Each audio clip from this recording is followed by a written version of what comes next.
Hi, music appreciation class. It's Kurt. This is going to be my video on the historiography um, assignment.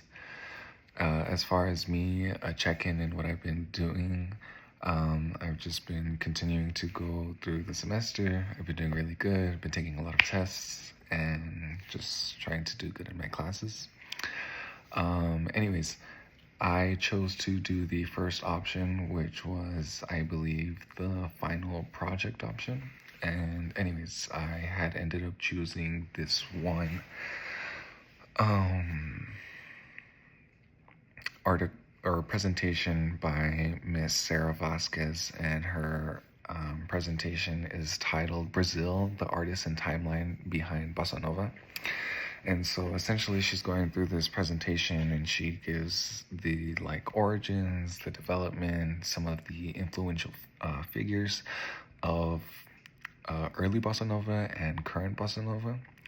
And she starts off with essentially an introduction on what is bossa nova, how do we differentiate it from other music. We know that it started off in Brazil in the early 1950s or so, and it has kind of like signature rhythms. She mentions that it's written in 2/4. It has a somewhat moderate tempo, which ranges from anywhere between 70 to 100 beats per minute, and it's usually pretty smooth.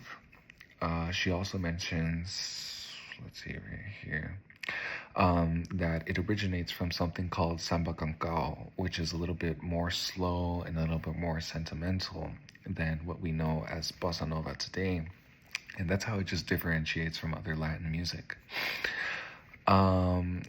Miss Vasquez then goes on to note some notable authors as far as their contributions to bossa nova. We have Chris McGowan, Ricardo Pesana, Brian McCann, and she mentions quite a few more. But anyways, these are some essentially experts either in some sort of musical field or writing field, some of which who are actually Brazilian nationals. And essentially they just give their own perspective on the music and the culture and some of its historical significance. As once we move on from there, when we move on to the primary bossa nova figures, which I guess is a little step up.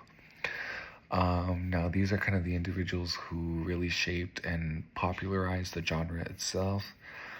Then that's when we bump into the topics, or kind of almost the dilemma of, as far as the origins, specifically the guitar origins, because there are a lot of authors and artists who claim to have essentially made not like the rift almost of bossa nova and claim it as their own, but in the end it ends up just being like a collaboration of a lot of artists coming together, and that's what we know as our bossa nova today.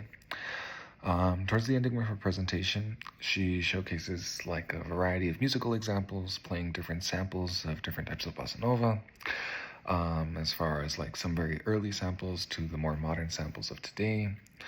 And then she also mentions some final crediting musicians being Carlos Leira and Hermeto Paso Gol, and essentially she recognizes their efforts into further spreading the genre. As far as when it came to the musical term that I searched samba and samba canção because, I somewhat know a little bit of samba, but I didn't know what samba canção was. And so essentially when I was researching this on the Oxford Music Online, samba is a vibrant Afro-Brazilian music. It usually is paired with dancing, and I saw in the article it's African circle dances that were brought to Brazil, and essentially they emerged from the rural areas, and then they became more fast-paced, and then added singing and percussion elements, and then went to more urban areas like Rio de Janeiro, and then that's when it became a big part of central Brazilian culture. What else do we have here? And samba has evolved to many different essentially subgenres. We have one samba cancal, and then which is usually kind of a slower tempo and a little bit more lyrical. And then we move on to just some other different ones, and they change in tempos and everything. But essentially, that's what we learned from the overall presentation, and go Brazil.